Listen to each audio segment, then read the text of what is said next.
வணக்கம். நான் சாந்தி வெற்றிவேல். உலகத்தில் நான் உங்களுக்கு பிரபஞ்ச ரகசியத்தை விளக்கமாக சொல்லிட்டேன், கேட்டிருப்பீங்க. மொழி எது, எப்படி அதை நீங்கள் ஹேண்டில் பண்ணணுன்றதை சொல்லிட்டேன். அடுத்தது நான் இந்த பஞ்சபூதத்தை எடுத்திருக்கேன். ஏன்னா மனுஷனுக்கு தெரிய வேண்டிய ரகசியம் எவ்வளோ இருக்குது. இந்த பஞ்சபூதத்தில் என்னென்ன விஷயம் எப்படி எப்படி பாதிப்பை கொடுக்கும், எல்லா விஷயத்தையும் நான் உங்களுக்கு சொல்ல போகிறேன். அதை சொல்லிட்டேன். கடைசியாக இப்போ ஆகாயத்துக்கு வந்திருக்கேன். இதோட மாத்திரம் பிரபஞ்ச ரகசியம் முடியலைங்க, இன்னும் பயங்கரமாக இருக்குங்க. அதெல்லாம் உங்களுக்கு வர்ற பதிவில் சொல்ல போகிறேன். ஏன்னா மொத்தமாக சொன்னால் உங்களால் கேட்குறது கஷ்டம். ஒரு பகுதியாக சொல்லும்போது உங்களுக்கு புரியும். இது எல்லாமே தெரிஞ்சிருச்சுன்னா நீங்கள் எந்த ஜோசியரையும் நாட தேவையில்லை, யாரை பற்றியும் பயப்பட தேவையில்லை. இதை நீங்கள் பின்பற்றினாலே உங்களுடைய வாழ்க்கை ரொம்ப நல்லாயிருக்கும். மனுஷ வாழ்க்கைக்கு தேவையான அத்தனை ரகசியமும் சொல்லக்கூடிய என்னுடைய சேனலை சப்ஸ்கிரைப் பண்ணுங்கள்.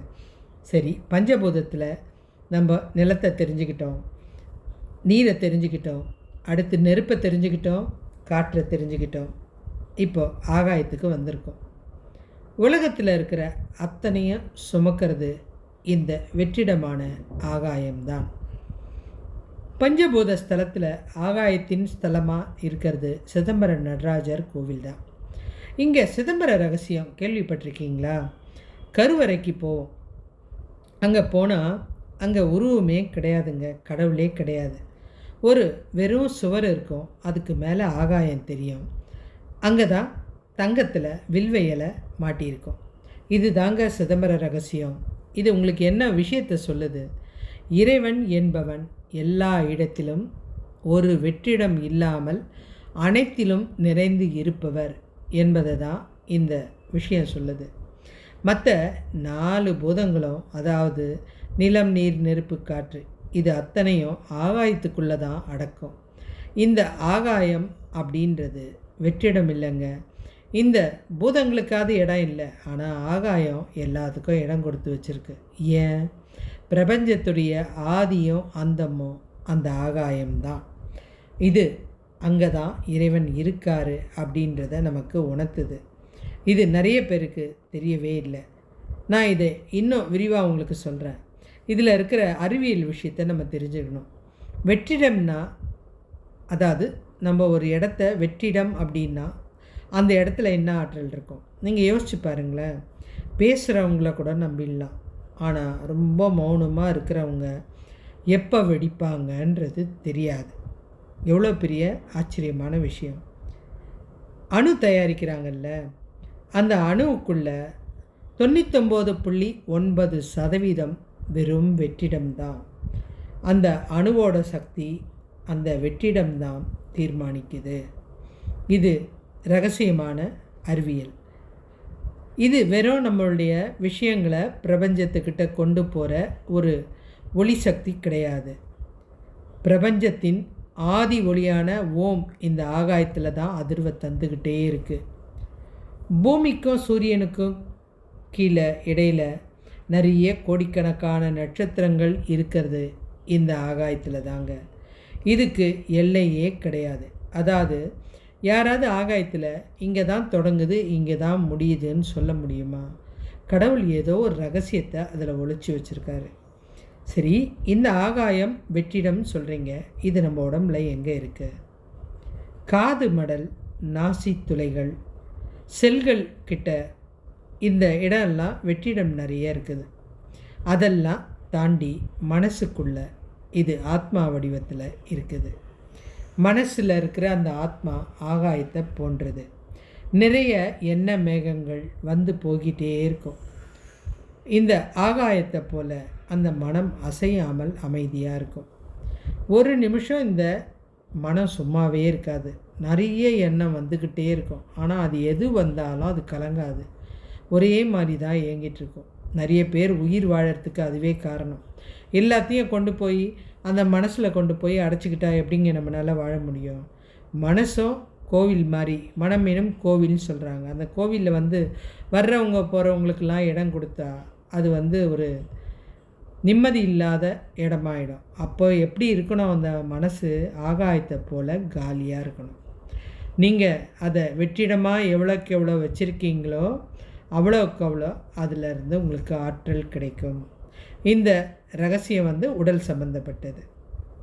இதையும் நம்ம புரிஞ்சுக்கிட்டோம். இது என்ன சக்கரம்? விசுத்தி.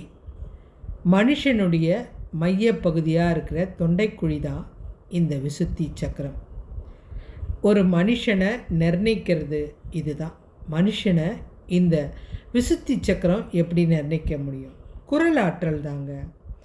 அதாவது நம்ம ஒரு இடத்துல போனோம்னா நம்ம உருவம் எப்படி வேணாலும் இருக்கலாம், ஆனால் அந்த கம்பீரமான குரலுக்கு ஆற்றலுக்கு ஈடு இணை கிடையாது. அகத்தியர் குள்ளந்தான். ஆனால் அவர் சொல்கிற விஷயம் ஒன்று ஆணித்தரமாக இன்றைக்கு வரைக்கும் மக்கள் நம்புகிறாங்க. அதே போல் சிங்கன்றது ஒரு விலங்கு தான், ஆனால் அது கர்ஜனை அந்த காட்டையே அதிர வைக்குது. உங்களுடைய குரலுக்கு இந்த விசுத்தி சக்கரத்துக்கும் உங்களை நிர்ணயிக்கிறதுக்கும் அதாவது நான் சொல்கிறது இந்த மையப்புள்ளி காஸ்மிக் கனெக்ஷன், பிரபஞ்சத்துடைய மையப்புள்ளி. இது சிதம்பரம் நடராஜர் கோவில் இருக்குதுல்ல, அதுதான் மையப்பகுதி. இதை சொன்னது நான் இல்லைங்க, காரல் சாகன்ற விஞ்ஞானி. இங்கே இருக்கிற நடராஜர் ஆனந்த தாண்டவம் ஆடிட்டு ஒரு காலை வைக்கிறாரு பாருங்க, அதுதான் அணுவோட இயக்கத்தை குறிக்குது அப்படின்னு ஆராய்ச்சி மூலமாக நிரூபிச்சிருக்காரு. எவ்வளோ பெரிய ஒரு சக்தியான விஷயம்! இந்த ஆகாயம்ன்றது சாதாரண விஷயம் இல்லைங்க. இது நமக்கு மனசுக்குள்ளவே பிரபஞ்சத்தை அடக்கி வைக்கக்கூடிய சக்தி இருக்குது. நம்ம மனசும் ஒரு ஆகாயம் மாதிரி தான், அதை எப்போ நம்ம காலியாக வச்சுக்கணும். நிறைய பேர் இந்த ஆகாயத்தை நான் நிறைய விஷயம் கண்டுபிடிக்கிறேன், ஆனால் யாராலையும் கண்டுபிடிக்க முடியாத அதி ரகசியம் இந்த ஆகாயத்துக்குள்ளே புதஞ்சிருக்கு. இந்த பஞ்சபூதத்துக்கு தனித்தனி இடம் இல்லைங்க. நான் சொன்ன இந்த பஞ்சபூதத்தில் 4 பூதம் ஒளிஞ்சிருக்கிற மிகப்பெரிய பிரம்மாண்டமான பூதம் இந்த ஆகாயம்தான். அண்டத்தில் உள்ளது தான் பிண்டத்தில், அதாவது இந்த உலகத்தில் இருக்கிறது தான் உன்னுடைய உடலில் இருக்குதுன்னு சித்தர்கள் ஒரே வரியில் சொல்லி முடிச்சிட்டாங்க. அப்போது நம்ம உடம்புல அந்த பிரபஞ்சத்துடைய சக்தி அத்தனையும் இருக்குது. சரி, இது இருக்குன்றத நாங்கள் எப்படி நம்புறது? எங்கே அதை தான் சித்தர்கள் சொல்லி காமிச்சிட்டாங்களே. பிரபஞ்சத்தில் இருக்கிறது தான் நம்ம உடம்புல இருக்குது அப்படின்னு சொல்லிட்டாங்க. இதுக்கு ஒரு ரகசியமாக இருக்குது, அதாவது ஒரு கதையும் இருக்குது.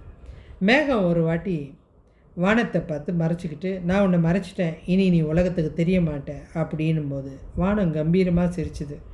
வானம் சிரிக்கிறத பார்த்துருக்கீங்களா? இடி இடிக்குதே, அதுதான் அந்த சிரிப்பு. பயந்து நடுங்குறோம்ல, அதுதான் அந்த சிரிப்பு. இப்போ அந்த மேகம் சொல்லிச்சான், நான் உன்னை மறைக்கிறேன் அப்படின்னே. வானம் சிரிச்சுது. கொஞ்ச நேரம் கழித்து மழை பெஞ்சுது, இடி இடிச்சுது, மேகம் கலைஞ்சு போச்சு, இருக்கிற இடமே தெரியாமல் போச்சு. ஆனால் பாருங்கள், பேசின அந்த மேகம் இல்லை, ஆனால் அந்த ஆகாயம் கம்பீரமாக இருக்குது. இதில் சூரியன் வந்துச்சு, நான் உன்னை சுட்டி எரிக்க போகிறேன்னுச்சு. வானம் எதுக்கும் அசையலை, அதை ஒரு மனுஷனாக கூட மதிக்கலை. சூரியன் வந்துச்சு, எவ்வளோ வெயிலை காமிச்சிது, அதுக்கப்புறம் மறைஞ்சி அதுவே தானே இதுக்கிட்ட நம்ம ஜெயிக்க முடியாதுன்னு மறைஞ்சி போயிடுச்சு. அதுக்கப்புறம் சந்திரன் வந்துச்சு. இதை எதுக்கு சொல்கிறேன்னா, நம்ம மனமும் ஆகாயமும் ஒன்று தான். வெற்றிடமாக வச்சுக்கினா யாருக்கும் பயப்பட தேவையில்லை, ரகசியமும் தேவையில்லை, அனுமதியும் கொடுக்காதீங்க இந்த இதயத்துக்கு. அதை தான் அந்த ஆகாயம் மௌனமாக செஞ்சிட்ருக்கு. யார் வேணாலும் மேலே வாங்க, என்ன வேணாலும் பண்ணுங்க, எனக்குள்ளே இருக்கிற அந்த வெற்றிடத்தை நீங்கள் பார்க்கவே முடியாது, அதை நான் காட்ட மாட்டேன் அப்படின்றது தான் அந்த ஆகாயத்துடைய சக்தி. நம்ம மனசுக்கும் அதாங்க சொல்லுது. உங்கள் மனசில் எத்தனை பிரச்சனைங்க வந்தாலும் துன்பம் வந்தாலும் இந்த ஆகாயத்தை போல் அவமானம் வந்தாலும் தாங்கிட்டு திடமாக இருங்க, அப்போ தான் நீங்கள் ஆகாயத்தை போல் உயர முடியும் அப்படின்றத நமக்கு தன்னம்பிக்கையாக இந்த ஆகாயம் கொடுக்குது. அதனால தான் சொல்லுவாங்க, நீ உன்னுடைய வேலையை கவனி, அப்போ தானே உன்னால் விண்ணத்தொட முடியும். ஆமாங்க, அந்த பிரபஞ்சத்துடைய சக்தி அந்த ஆகாயத்தில் தான் நிறைஞ்சிருக்கு. சரி, அந்த ஆகாயத்தில் என்ன ரகசியம் இருக்குது? அங்கேயும் ஒரு கர்ம பக்கம் இருக்குல்ல.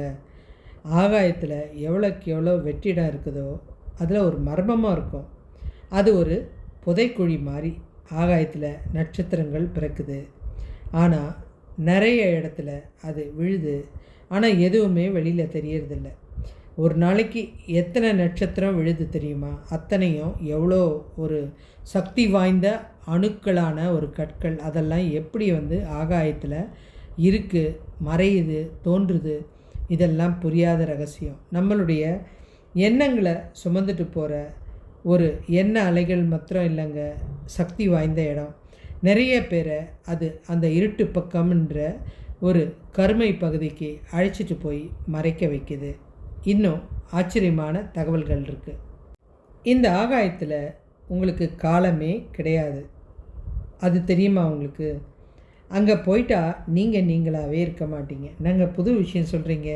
அங்கே எத்தனையோ விஞ்ஞானிங்க போயிட்டு வந்தாங்க. நீங்கள் எங்கே விஞ்ஞானியை பார்க்குறீங்க? அவங்க அந்த ஆகாயத்தில் என்ன இருக்குதுன்னு தெரிஞ்சுக்க போகிறாங்க. ஆனால் அவங்க வேறு ஒன்றை தெரிஞ்சுக்கிட்டு வராங்க.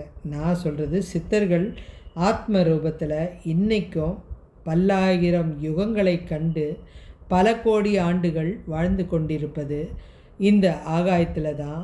அதாவது இந்த ஆத்ம வடிவில் தான் அங்கே உயிர் வாழ்ந்துட்டுருக்காங்க. இதை நிச்சயமாக நீங்கள் மறுக்கவே முடியாது. அதனால தான் அந்த சித்தர்கள் நீங்கள் கூப்பிடும்போது அவங்களுக்கு எந்த சிஷியனை பிடிக்குதோ அவங்கக்கிட்ட நேரடியாக பேசுகிறாங்க. திருப்பவும் அந்த ஆகாயத்துக்கு போய் அங்கே அவங்க தியானத்தை தொடங்குறாங்க. இதெல்லாம் எவ்வளோ சக்தி வாய்ந்த விஷயம். ஒரு மனுஷனை எப்படி அவன் வாழணும், அவன் எப்படி வாழக்கூடாதுன்னு நிர்ணயிக்கிறது ஆகாயத்தில் இருக்கிற அந்த கிரகங்கள் தான். இந்த கிரகங்களும் அந்த ஆகாயத்தில் தானங்க இருக்குது. சனி முன்னாடி வருது, குரு பின்னாடி போகுது, இப்படி எவ்வளோ தந்திரங்கள்லாம் நடத்துதுன்னா அப்போ அந்த ஆகாயத்தில் என்ன ரகசியம் இருக்குது? எத்தனையோ பேர் ஆகாயத்தை ஆராய்ச்சி பண்ணுறேன்னு போகிறாங்க. ஆனால் யாரால அது? சூரியனால், அதாவது சூரியன் கிட்ட போக முடியுதா, நுழைய முடியுதா? இன்னொரு விஷயமா நான் சொல்கிறேன் பாருங்களேன். நீங்கள் பூமியில் செய்கிற ஒவ்வொரு செயலும், நல்லா இந்த இடத்த புரிஞ்சுக்கணும், நீங்கள் செய்கிற ரகசியமான ஒவ்வொரு செயலும் பஞ்சபூதத்தில் ஏதோ ஒன்றுனால தான் செய்ய முடியுது. ஏதோ ஒரு துணையால் தான் செய்ய முடியுது. ஒன்று மண்ணால் செய்ய முடியுது, மண்ணில் உட்காந்து பேசுவீங்க. அடுத்தது நீரால் செய்ய முடியுது. கண்டிப்பாக பேச்சு வாக்கில் தண்ணிக்கும் அந்த இடத்துல இடம் இருக்குது. அடுத்தது காற்று சுவாசிக்காமல் எந்த செயலையும் செய்ய முடியாது, இதுவும் இருக்குது. இந்த ஏதோ ஒரு சக்தியினால தான் நீங்கள் செய்கிற அத்தனை ரகசியமும் மொத்தத்தையும் இந்த பஞ்சபூதத்தில் ஆகாயம்தான் விழுங்குது.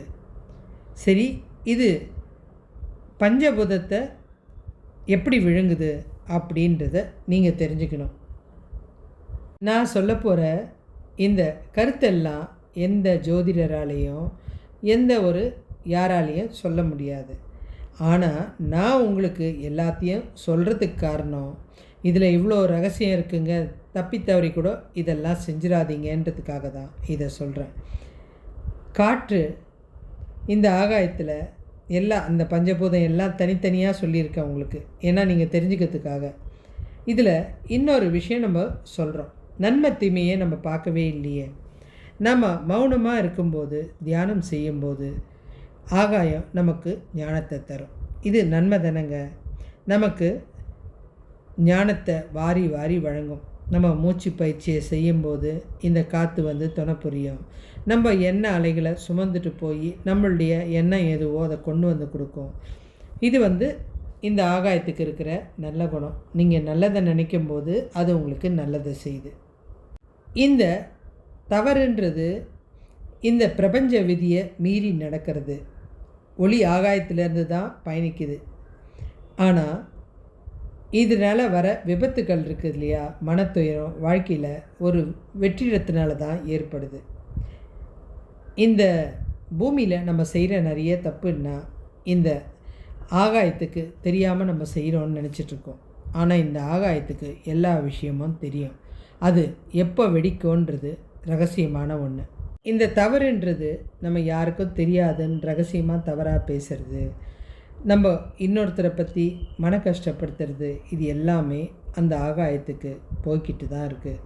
விளைவு விபத்துக்கள் திடீர்னு ஏற்படுது, மனத்துயரம் வருது, வாழ்க்கையில் ஒரு வெற்றிடம் ஏற்படுது, எதுலேயும் பிடிப்பு இல்லாமல் போகுது. இங்கே உங்களுக்கு ஒரு விஷயம் சொல்லணும். பஞ்சபூதம் நம்ம கையில் இருக்குது, அது உங்களுக்கு தெரியுமா? நம்மளுடைய கட்டை விரல், அதாவது கட்டை விரல்ன்றது நெருப்பு, அது இறைவனுக்கு சமம். ஆள்காட்டி விரல்ன்றது காற்று, அது ஆத்மாவுக்கு சமம். இப்போ இறைவனையும் அந்த ஆத்மாவையும் ஒன்று இணைச்சா சின்முத்திரை வரும். இப்போ நீங்கள் தியானம் பண்ணும்போது இதை செஞ்சால் உங்களுடைய ஆற்றலை அது கொடுக்கும். நடுவிரல், அதாவது உயரமாக இருக்க, அது நெருப்புக்கு சமம். நெருப்பு எப்படி போகும்னு சொன்ன, ஆகாயத்தை நோக்கி தான் போகும். இது நெருப்பு. இந்த மோதிர விரல் நிலத்துக்கு சமம். அதனால தான் அதை வசதியாக இருக்கிறவங்க மோதிரம் போட்டு பயன்படுத்துகிறாங்கன்னு சொல்லியிருக்கேன். சுண்டு விரல் நீருக்கு சமம். இந்த பஞ்சபூத சக்தியை, அதாவது இந்த 4 சக்தியை இந்த கட்டை விரலான இந்த நெருப்புடன், அதாவது இந்த இறைவனுடன் சேர்த்து நம்ம ஒவ்வொரு பயிற்சியாக பண்ணும்போது உங்களுக்கு நிறைய முத்திரைகள் கிடைக்கும். அதனால் உங்களுடைய உடல் ஆரோக்கியமாக இருக்கும். நான் இப்போது உங்களுக்கு ஆகாயத்தில் இருக்கிற அந்த ரகசியத்தை சொல்ல வேண்டிய நேரம் வந்திருக்கு. அறிவியல் ரீதியாக ஆகாயத்தில் ஆகாஷிக் ரெக்கார்ட்ஸ், இந்த ரெக்கார்டிங் ரகசியம் உங்களுக்கு தெரியுமா? ஒரு ஒளியோ அல்லது ஒரு செயலோ அழிவதே இல்லை. எவ்வளோ பெரிய ஒரு உண்மையான விஷயம் இது! கண்டறிக்கப்பட்ட, அதாவது விஞ்ஞானிகள் தெரிஞ்சு கொண்ட ஒரு விஷயம். ஒளியோ அல்லது உங்களது செயலோ அழியறதே இல்லை. பூமியில் நாம் பேசுகிற ஒவ்வொரு வார்த்தையும், நம்ம செய்கிற ஒவ்வொரு செயலும் இந்த ஆகாயத்தில் பதிவாகி தங்கிடுது. இதுதான் ஆன்மீகத்தில் ஆகாஷிக் ரெக்கார்ட்ஸ்.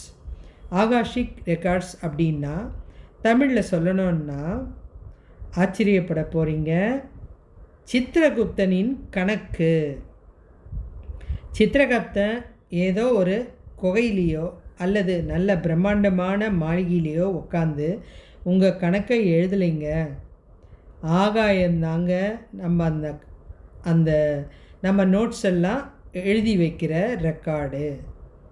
நம்ம பண்ணுற எல்லா செயலையும் அந்த ஆகாயம் பார்த்துட்ருக்கு. சித்திரகுப்தன் பார்க்கல. இதை நம்ம புராண கதைகளில் சொல்லியிருப்பாங்க. சித்திரகுப்தன் வருவார், நம்ம கணக்கு வழக்கெல்லாம் எழுதுவார். நம்ம இறந்த அப்புறம் அவர் முன்னாடி தான் கொண்டு போய் யமதர்மராஜா தூதர்கள் நிறுத்துவாங்க. அப்போ சித்திரகுப்தன் கணக்கு பார்த்து, நீ ரைட், நீ பாதி புண்ணியம் பண்ணிட்ட போ, பாதி தப்பு பண்ணிட்ட, நீ இப்படி போ அப்படின்வார். அதெல்லாம் கதைகளாக சொல்லப்பட்டது. எப்படி புளிய மரத்தில் பேய் இருக்குது, நம்ம நம்பணும். அன்றைக்கி புளிய மரத்துக்கு போக மாட்டோம். ஆனால் புளிய மரத்தில் பேய் இல்லைங்க.